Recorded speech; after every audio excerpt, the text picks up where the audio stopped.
Hello and welcome to Filibusters in Fine Print, where AMGA's public policy team gives you the insider view on healthcare regulations and legislation. Thanks so much for joining us for the latest from Washington, D.C.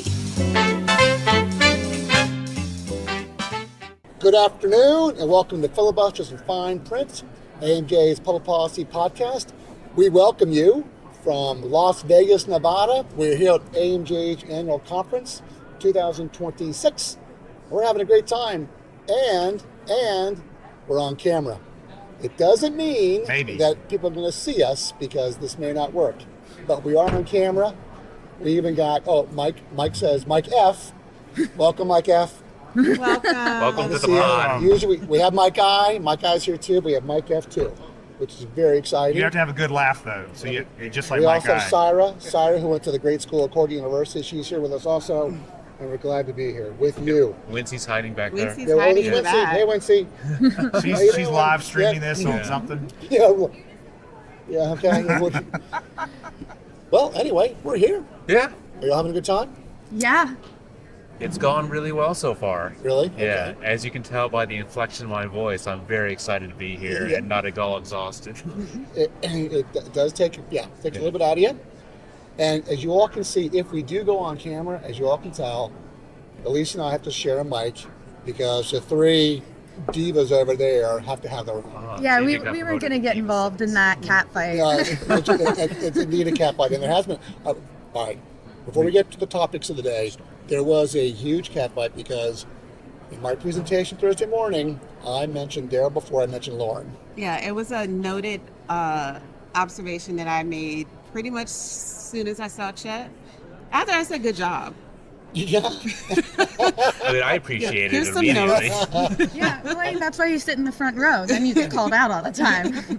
I said Lauren was one of the best lobbyists I've ever seen in my entire life, and she is still upset because I mentioned Daryl first. Yeah. So this is what happens with sibling rivalry. Yeah, No matter what you do, you're not going to win. Your diva won. You are not going to win. Yeah, That's right. I am diva one, which is why I should have been named first. But I called on you first, though. yes, you did. All right. Well, in the spirit of the annual conference, let's talk about the 5 favorite things we've seen so far this week. And let's start with. Okay. I'm not gonna. It's not gonna be this time. No, we have a no, note. no. We have a list. Daryl wrote it. I want to honor his list. Introduce yourselves. Oh, thank you. Oh, you're right. I was caught up in the diva 1 through 2 drama fight. So of yes. Drama. Yeah. Let I'm in the us middle of introduce this, I don't know ourselves. why. Excuse me, and I will start. Chet Speed, your host, and to my immediate right. Alicia Sawyer, Government Relations Assistant. Hi, everybody. Daryl Drevna, Senior Director of Regulatory Affairs. Jamie Miller, Ambassador Goodwill, and I will mention during Chet's presentation he talked about my mustache.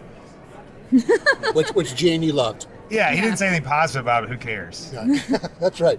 Lauren Latney, Director of Government Relations, and Unicorn Enthusiast. I got a little stuffed unicorn while I have been in the hub, and his name is Leroy. He has made my life, and we're best friends now, and so I'm very happy. Are there sprinkles inside the unicorn? Or? It does have rainbow colors. Yeah.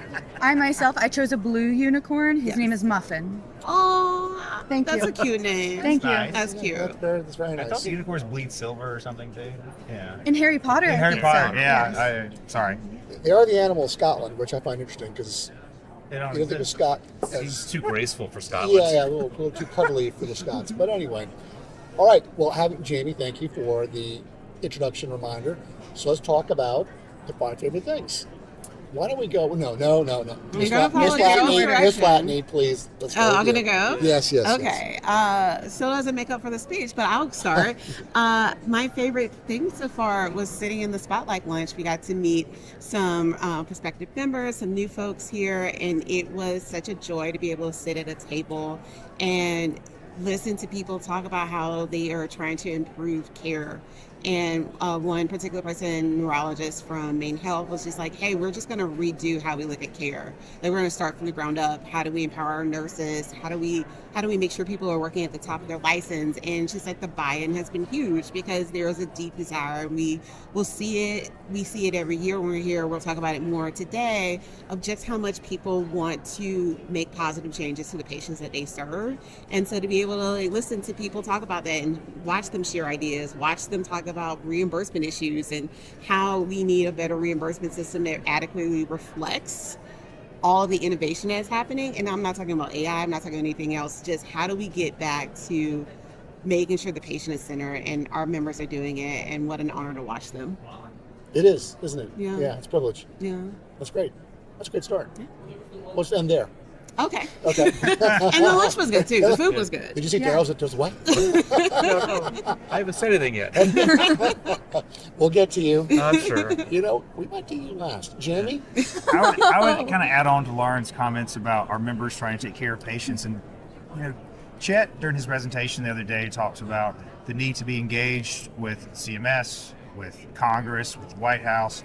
And right after Chet's presentation, one of our leaders, who's very prominent, he's on top of things all the time, comes up to me and he says, I listened to Chet and I talked about the silver wave. He talked about how much GDP the healthcare sector is, and I don't think my doctors are engaged enough. And I was like, I would agree with that. No one's engaged enough. Everybody, you can always try harder. So he's like, what I'm going to do when I get back to where I live is I'm going to contact all 400 providers and say, which one of you have personal contacts with members of Congress, state house members, CMS officials, regulators, and I'm going to keep track of that, because what sometimes our providers, our executives don't understand is there are so many random personal connections that their employees have they're not even aware of. And so he's going to take he's going to take a real shot at trying to figure out who he can use in his membership to help push value-based care. And so I thought that was it's a great idea. We've done it at AMJ in the past for other people, and we'd happy to help other people. But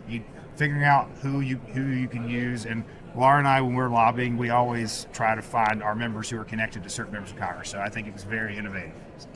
Fantastic. Yeah, and if I could add on something, if that's all She right. jumped in front of Daryl. It's all right. Yeah, no, it's okay. No, this We're is building just, up to the grand I finale. was gonna do it. Attribution. We're proud of you. What are We're we proud of talking you. about? They keep it up. I just wanted to add on something else related to what Jamie said. We're learning about, our members are learning and, looking at how I'm doing the hand thing. I talk with my hands and now the camera can see. It's great. Mike is laughing. Now it's Matt. Oh, it's Matt. Oh, Matt. Oh, come on. They're all M's. It gets confusing. Matt, okay. But, I'm offended Mike for and you. Matt. I'm We your labor learned- union rep. I'm offended for you. That one of our members has trained a contingent of 75 of their physician providers, and to be able to go on the Hill and have these meetings, not just looking at their connections, but taking the initiative to go ahead and train them so that they can have these meetings. I found that to be just immensely impressive. It is impressive. And I always find it strange that our members are extremely accomplished people, multiple degrees, they manage thousands of people, and they're somehow intimidated of meeting with a member of Congress or a policymaker and their staff, and you shouldn't be. They want to learn from you, and I think it's good that they're doing training, Yeah. and we're happy to train you as well.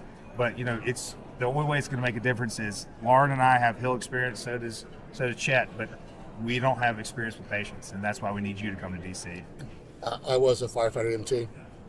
And So- and a Hill Thank you staff. for your, How's that? How's thank that? you for your public It's got- service. So thank you. Oh, Thank you. Thank you, I was Mr. like, you're talking about hobbies. I like to bake pies. I don't know what we're talking about here.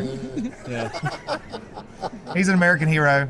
So thank Thank you you. for Thank you. your service. I am. How many people do you know can pull people out of burning buildings and create ACOs? Oh, that's right. Yeah. Oh, yeah, thank you, yeah. And prosecute people You're for building fraud. and burning, pulling people out of burning buildings. Yeah. How long can we keep this going before Daryl talks? I can keep it going forever. You want to go back to We you? haven't even talked about pop culture or TV. We can filter all of this in. All right. Daryl is living in the center, so Daryl, Sure. let's go to you. Yeah, all right. So you all had very positive takeaways and very exciting things to say, and I think You don't? I don't. Oh, I mean, okay. I think it's very important, but what I heard from some of our members is the concern that, in their words, the way they put it is the math doesn't work anymore, right? We want to make all these investments that Lauren was talking about. We want to get folks engaged, which is incredibly important. I'm very excited that we're going to do that.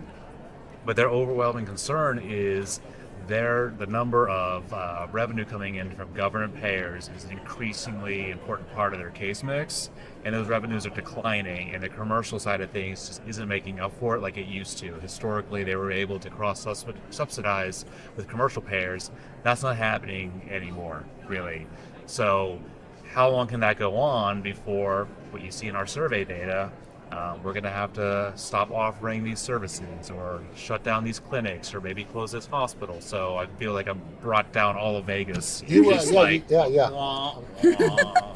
Glad you went last. Yeah. Well, I was only adding to Jamie's. I've got one more thing. Oh, okay. Oh, Don't yeah, worry, yeah. don't worry. So just I want to Let's add to bring this up just Daryl's. a little bit Can I add to more. Daryl? No, of course. Lisa's you can first. go. No, Lisa's first. Well, I was No, adding he's adding his to comments. Daryl. I'll let him Okay, go. I'll be nice. All right, okay. All right, never mind. No, please. All right. Well, I already forgot now what I was going to say, but I was going to say that what Laura and I were in a presentation this morning about value and Medicare Shared Savings Program, and they talk about restricting services and closing facilities. But another thing I didn't really think of because I'm not a provider was they're reducing the amount of time the provider spends with the patient, which is not good.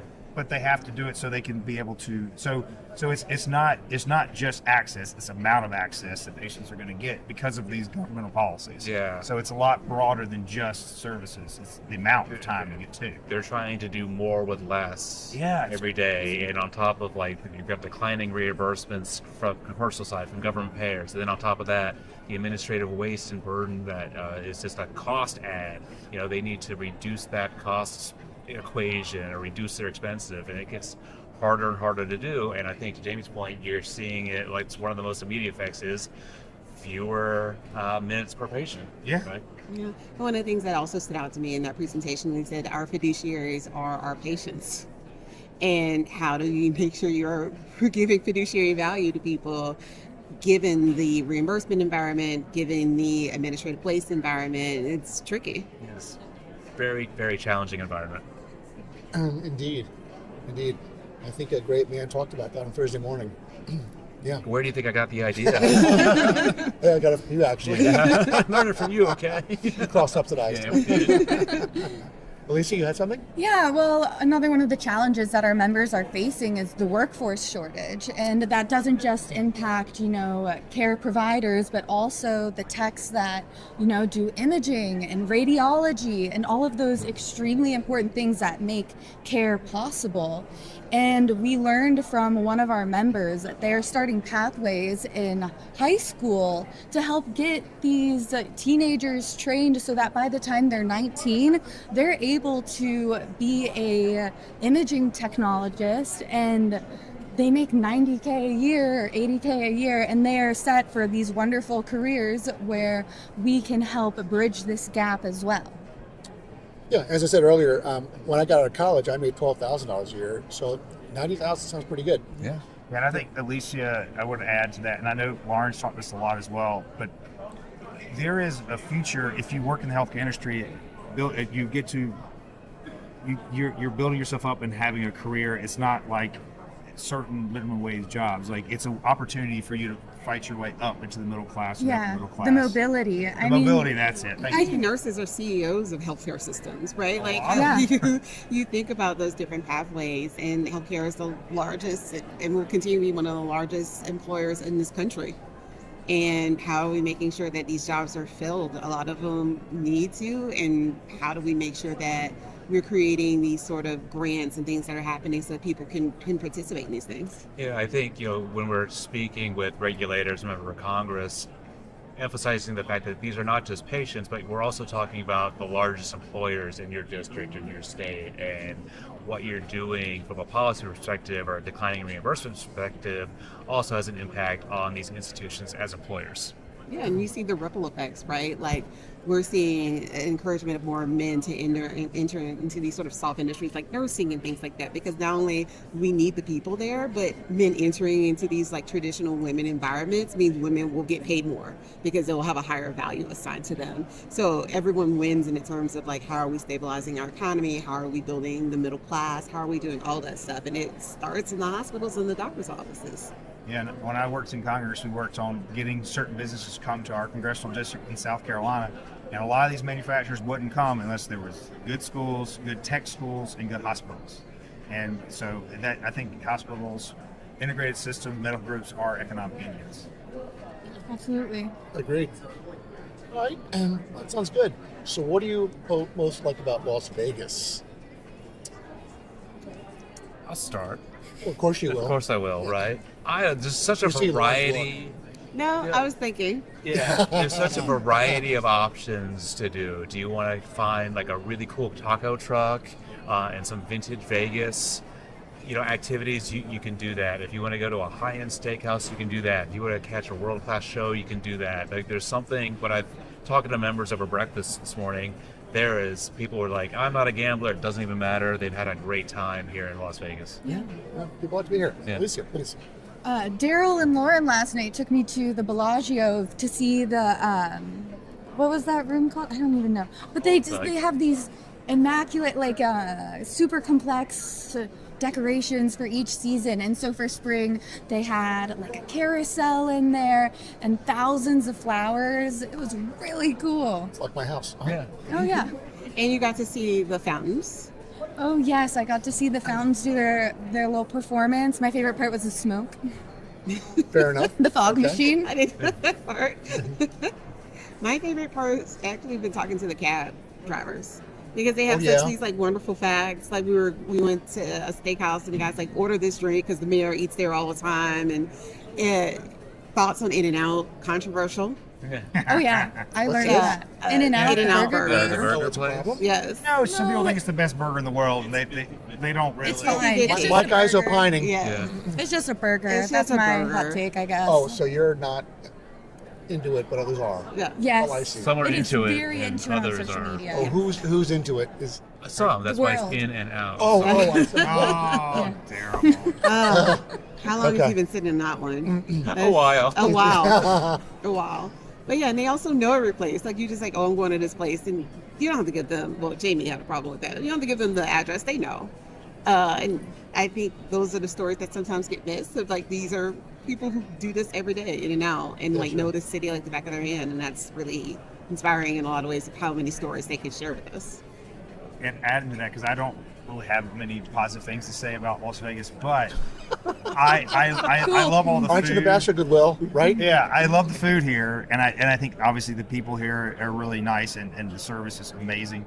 But when Alicia and I landed, we got in a taxi, and I started smiling, and I was like, "This is the best part of Vegas." She's like, "What do you mean?" I was like, "We landed about a mile from our hotel. This is great. It's right. The airport is in the city. It's not like when you fly to Chicago and you're in the car for an hour." Oh, that's true. Or or Denver. Denver's like an hour and a half. As someone who travels a lot for work, I love an airport that's closer to town. So, Could not be closer. yeah, it's great.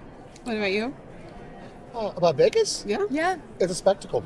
Yeah. Yeah, I mean, it is By larger than life. What's That that? is so By true. design. Yeah, apparently. No, it's great to watch. It's great to walk down the strip and see all the casinos and the people, and it's pretty exciting. And as Jerry said, the great thing about Vegas this year is that this is our biggest meeting since COVID. Yeah. So I guess everyone agrees that Vegas is a great town because they're all here and everyone's in a good mood. Actually, there's a great vibe, It's a right? great I would vibe. say feeling, but Yeah, it's a good vibe. Great vibes Yeah, here. the Yeah. members are really happy, very engaged. Very engaged. We'll There's talk ice about that a little later. cream bars here. They're handing out ice cream. We got they all really? kinds of premium snacks. The cookies that are in all of the breakout rooms, delicious. I mean, like Andy and the meetings team, they do a wonderful Oh, job. Andy's they- amazing. Yeah. Yeah. Andy, Andrew, Bruce, holy mackerel. Yeah. I overheard some members talking about how this is the best conference they've been to in years. And it's true. It's a great facility. This hotel's wonderful. That's true. It's wonderful. And we get to be on camera. We get to be on camera So with, there we go. with Yeah. all of the comms team here. I will voice one concern with the comms team is I comms team? wanted cans for my ears Oh, and Next they call season. cans, right? They Next do. season. Daryl's the professional here. Yeah. And I don't have it. All right, we will Next end year. with cans in the ears. Yeah. Okay. All right. Well, on that interesting note, thank you all for listening and potentially watching. And we will see you all later. Thank you. Thanks for joining us for Filibusters in Fine Print. This podcast was brought to you by AMGA. For more information about AMGA's advocacy efforts, visit amga.org/advocacy.